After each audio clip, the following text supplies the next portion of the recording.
Happy Wednesday, everyone. Happy you're on this. I guess this is our fourth LinkedIn Live between all the ones I've done. I'm excited about this one. So this one, we've got Doug Murless. Doug works for a company called Crunchbox, and I'll let him give you the kind of 30-second intro on Crunchbox. But today we're talking about point of sale data. This is something that I post on all the time. Doug, of course, has a ton of experience in this realm, and he posts a lot of great content on it. And we're going to talk about like what it is, how to get it, how you should be using it, how your retailers expect you to be using it. So if you're in like consumer goods sold in e-commerce or retail, and you're dealing with different retail partners, there's going to be a lot of good information in here for you. So Doug, thanks for coming on. Hey, Zack, thanks for the invite today, and good afternoon, everyone. Thanks for joining us. It's going to be an action-packed 20 minutes with hopefully some great content that you can take away and use in your business. Short pitch on Crunchbox. So we are experts in the point-of-sale data space. We help retail suppliers, what I call find the nuggets of gold that are hidden in their retail data so that they can make smarter business decisions and really go to their retailer as a partner that has really solid data-backed suggestions so that they can be heard and acted on by the retailer. Yeah. And in complete transparency for everybody, you and I have had several conversations about this over the last, month or so. I saw some of Doug's content on LinkedIn. I sent him a message. We connected, and it seems like every time we get on the phone, we end up just going off in different directions. But it's all centered around point of sale data because it's so valuable and everybody should be using it. So let's talk first about like, what is it? What is point of sale data? When you see POS data, what the heck is it? And, just give me your definition of it, and then I'll give you mine. I like to keep things really simple. And for me, it's everything that happens to your product after it leaves your back door. Yes. So is the good in transit? Is it on order? Is it in the store? How much of it is in the store? Did somebody buy it? Is it in the retailer DC? It's that entire visibility of what most suppliers want to see, may not know how to see it, of what happens to that product once you close the back door on your truck. Absolutely. It is, like you said, transport and consumption of your SKUs, store by store, day by day, week by week, right? Yeah. And like, it's hard to like grasp what all is available in those POS data feeds from the different retailers, which we'll definitely get into. But like, if you're a brand today and you're not using your store level, SKU level sales data, it's there ready for you to be using. If you're getting a report today that's like, oh, hey, last month we sold X amount, there's a lot of detail underneath there that's extremely valuable, and let alone like inventory and buy online, pick up in store, and like the different channels and everything. Like, this is such an important data set. And still, you tell me, you keep me honest here, I talk to brands all the time that are not really using it, but they should be. Yeah, brands, a lot of brands will struggle to use it, or they haven't looked at changing that process of how they use it for the last decade. Yeah. Some will get the data, but they don't look at the data. And others, like you say, they're just flying blind. They're using what I call their sell-in data to manage their business. Right. And if you were selling Walmart or Target and using your sell-in business lately, you're in a whole lot of hurt right now if you were one of those $1 billion that got canceled in orders, right? Absolutely. So if you're forecasting on what you, again, shipped out the back door without visibility of how many weeks of inventory that retailer is sitting on, you were really surprised when they canceled your order. The flip side of that, if you're a supplier and you're in, you got a great moving machine of analysts and you got full visibility and you're looking at your performance and you understand how many weeks of cover you have at the retailer, you weren't surprised when you saw Walmart cancel your PO. You were ready for it. You knew it had to come. Yep. It was just when. So let me ask you this, like, why do retailers, I know the answer, this is a leading question, but why do retailers give out this information? Like Walmart has Retail Link. They're coming out with this, what's it called? I can't remember what the new one's called. Illuminate. Yeah, Illuminate. So Walmart is a really good example, but all of the big retailers across the world are investing a lot of resources in these data portals, making your, as a brand, your consumption and inventory data available. Yeah. Like, why are they doing that? Well, look, at the end of the day, they want their retail partners to do more.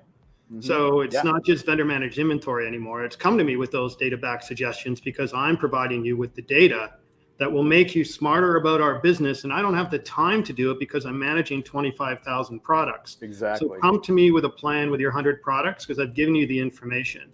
I've heard from multiple merchants and presidents of Home Depot and Lowe's here in Canada that specifically were asking their suppliers to come to them with data back suggestions. Mm-hmm. Just don't come to me with, hey, I got another product. Can I get it in the store? Tell me the why I need to carry it in the store. What segment of stores are going to perform well with this product? What that planogram needs to look like. Mm-hmm. And you'll have success. I tend to get frustrated when suppliers tell me, well, the retailer won't listen to me.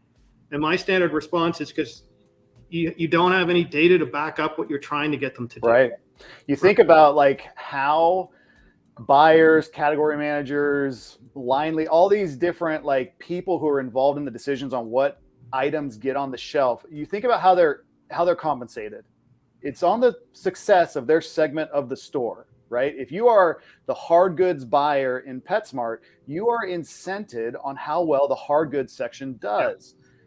And the way that you make sure that your section is performing is by making decisions on data, right? If everything is gut feel, you're getting nowhere. And when you've got all this data and you're making it available to your vendors, you expect them to be using it. So it's, that's why I say, like, if you're not using this stuff today, not only just should you be, because that's a good business practice, but your customer, your core person who's taking the product from you and placing it on the shelf is demanding that you use it. Yeah. You're really flying blind otherwise. Right? Exactly. And to your point earlier, I mean, Lowe's is coming out with a new vendor portal. Home Depot, of course, bought Acuity and it came out with Vendor Drill a couple of years ago. Yeah. Walmart's making more of an investment. North of the border here, I sit in Toronto, so I've seen 2 more retailers come out with portals this year. There's more interest in having suppliers use the data that the retailer's making available. So again, to download really the efforts and expand the effort that the retailer can put in to make sure they're making the right buying decisions and merchandising decisions to really, grow sales without spending more capital, right? Yep. Which that actually brings up another issue in this equation is if let's take an example of, I don't even know what this would be, but some brand that is like home improvement based, some household type brand. If you're in that situation, you could be selling in Lowe's, Home Depot, Ace Hardware, and Walmart. And if you have national distribution across, I don't know how many stores Ace Hardware has today, but even just Walmart, Lowe's, and Home Depot, that's like 10,000 locations, right? And if we take Lowe's, Home Depot, Walmart, and Ace Hardware, that's 4 retailers that are 4 different feeds of data with different definitions, with different cadence, with like all kinds of different data formats coming to you that you have to manage. And this is like, I'm interested in your perspective on this. This is one of the biggest issues I see. It's one of the roadblocks, right? It's one thing for me just to take my Home Depot data and use that every once in a while in Excel. It's a whole different thing when I have to take 4 different file formats with 4 different data formats that are too large for Excel, right? Because if I've got too many rows of data, if I'm processing this by day by SKU. And so it's like, this is too hard. We don't have the resources to do it. We're just, we're going to move on. That is one of the biggest challenging points, right? As a consumer of the data, so the VP of sales, supply chain folks or whatever, they have no idea how much time and energy their analyst or their IT team is putting in cleaning the data and formatting the data to actually get it into some usable table, whether it's a series of dashboards through Power BI or Tableau or just even to an Excel pivot table. They just don't understand the complexity of what happens there, right? And how much time it consumes. It's a low value task, really, the collection of the data and then formatting the data. And there's lots of automation in this area now that we've seen, talking to other folks who have very robust analytic teams and processes that can do it. down to talking to other companies where it takes their analysts until Thursday to get all their retailer data just together, right? So that they can actually get an Excel file. Yep, I have lived that world, and that, like your mention of spending the majority of their time on the data, that is a consistent theme across most data disciplines, right? We spend all of our time fixing the data.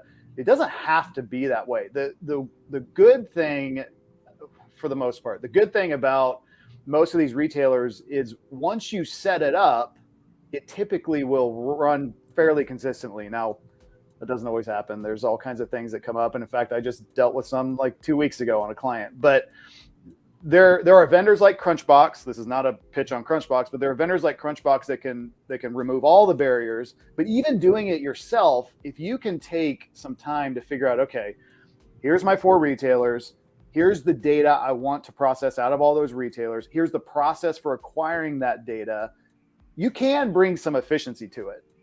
Yeah, you just have to have some smarts about it, and in terms of what automation you want to put into play. Yep. How do you get that data into your standard format? And to your point, sometimes the retailer changes headers, and that'll mess up any ETLs or APIs you built. Yep. My favorite one is where you get leading zeros in an EDI file one week, and the next week the zeros on those products disappear. So it goes from being like a 10-digit code to a 6-digit code and stuff like that, right? Yeah.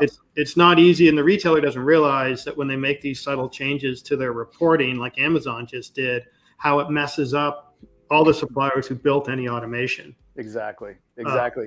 But it is challenging, and it's hard to analyze what's happening when you're trying to bring multiple formats together from multiple retailers with multiple end dates, right? Not everyone has to same reporting week either. Like exactly. Home Depot is Monday to Sunday, and Lowe's is Saturday to Friday. A retailer here that reports Thursday to Wednesday so that they get the full promo weekend in the 1 week. It makes sense, but it's an odd work week when you're trying to balance off where am I going to put this data related to my retailer calendar, my fiscal calendar, and what does performance truly look like. It's a big time eater.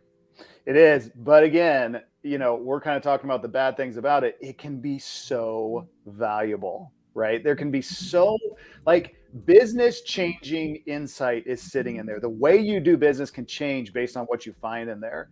And one of the things I'm thinking back to when we first started talking, I think one of the things that actually got me interested in Crunchbox was I don't know what you call it, but you do some type of report every year where you survey a bunch of companies, a bunch of vendors into retail, and you're asking them what are the challenges you're dealing with?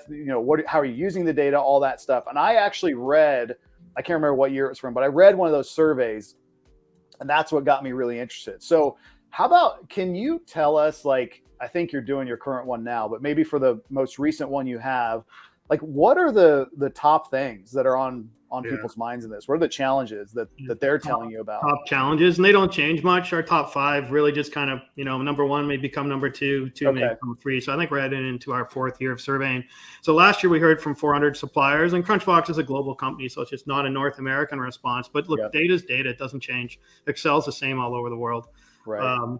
Look, there are multiple things, but key ones are just analyzing sales across multiple retailers, talking about just some of the challenges and the time consumption it takes to bring in all those product codes, align it with your product, and get a blended view of results. Yeah. Really figuring out what to focus on next is a big one.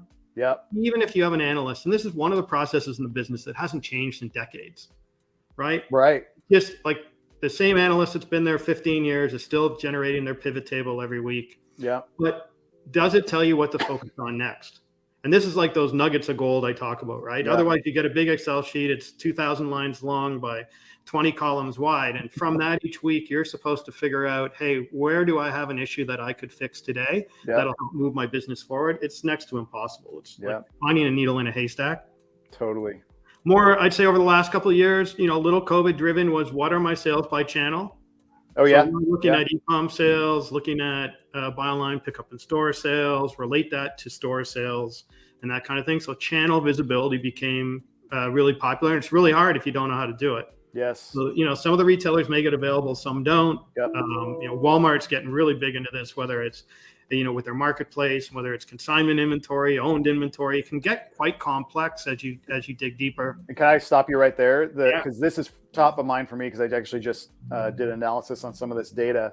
This is a really good example. So even if you just look at buy online, pick up in store, that can be drastically different in different parts of just the US, right? You'll have store by store differences, definitely, but even like certain areas of the country are more receptive to buy online, pick up in store, and you'll see more business there. So even if you think about it like from a marketing or merchandising standpoint, even just knowing that, like, hey, these are my areas where buy online, pick up in store is really hot. Maybe I'm going to do some type of promotion around that. Maybe my digital strategy is heavier in those areas than areas where everybody is shopping in store and I don't really have much of an online business. So like even just that tiny little nugget can change the way you plan. Yeah. Well, and I think it also, you can look at your product packaging, right? And your product and your pack size. So people are doing more buy online, pick up in store. Do you need a heavier cardboard?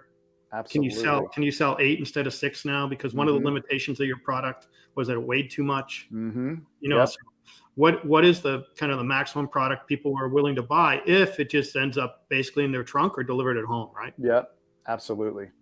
How about what else was on that list? What's that? Sorry, what else was on that list of challenges? And I'll give you the last one kind of from the top 5, or the last 2 from the top 5 are, presenting specific recommendations to the retailer. And again, this comes back to, I think you get this massive spreadsheet and you can kind of tell them whether you're up or down for the year, but it's very tough to go in like we've been chatting about with a segment of stores and saying, hey, these are my top 500 stores. I would like to do this in these top 500 and these other 2,500, I want to do Y, or the next segment, right? Very hard to do if you don't have the data, you can't do it at all, essentially. Right. And then the big one that all retailers are pushing on, of course, is product availability. So really relying on their supplier to tell them, what's happening from an out of stock standpoint, and understanding what is the cost of that item being out of stock. You may get in a situation where your retailer just can't buy more product, or at a very top level, they're going, hey, Zack, I'm good. I got 10 weeks of inventory and I only target 8. But we all know that 10 is made up of a middle of 5. An average of 5, or a bunch of stores at 5 and 0, and a bunch at 20 to get to 10. Exactly. So how do you get your retailer to realize that their best-selling stores with your best-selling product are continually out of stock? 9 out of 10 times, that's exactly where your issue is, right? Top 25% of stores, top 25% of products are 75% of your out of stocks. Yep. It's easy to go to a retailer and say, carry more inventory. Right. And then there's always that fight, because a retailer does not want to carry a single unit more than they're going to sell because it's expensive. But if you can come to them with some data to help, one, you realize what the impact is, but the retailer to say, hey, you have these examples of out of stocks and here's how often they're happening. And here's the dollar value that we've estimated that's taking place, or that we're losing as a result of that.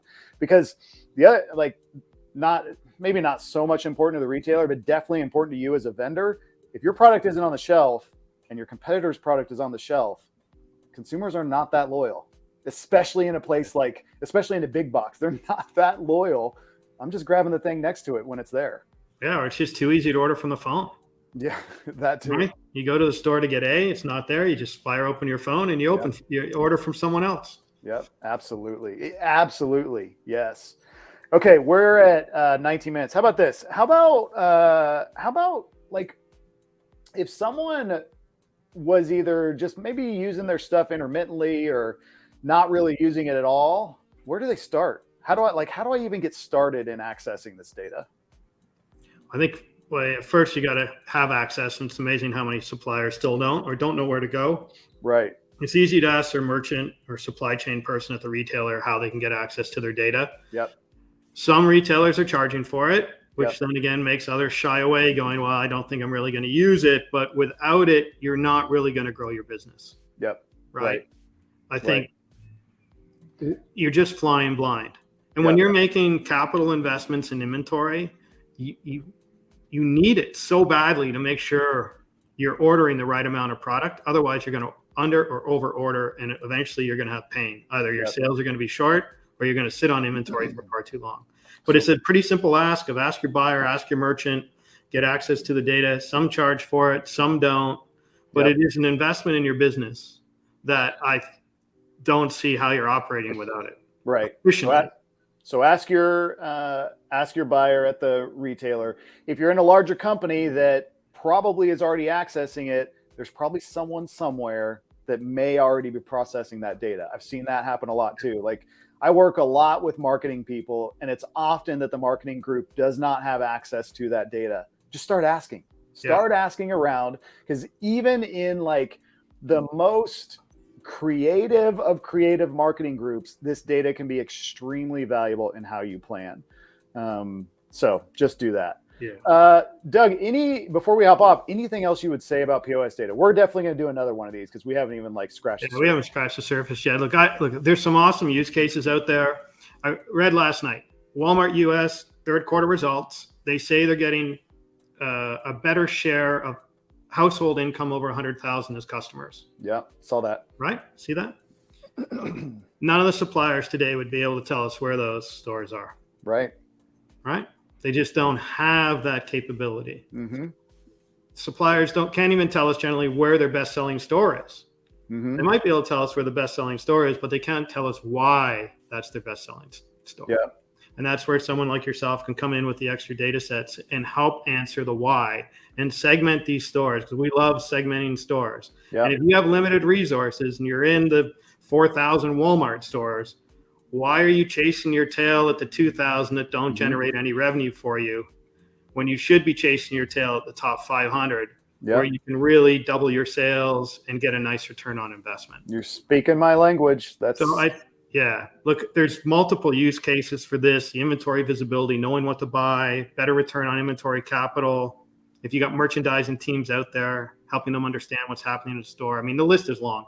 We could go on hours like we have before, but I think we can wrap it up to some degree here today. Yes, absolutely. Well, again, I appreciate you coming on. Just for everybody watching or watching the recording afterwards, we are definitely going to do more of these, talking about more specifics. Maybe we'll even do like some industry specific stuff, or even we could even do like some store specific stuff with the experience we've got. So, Doug, I appreciate it. Let's do it again soon. Yeah, sounds good. Thanks, Mark, for the invite. All right. See ya.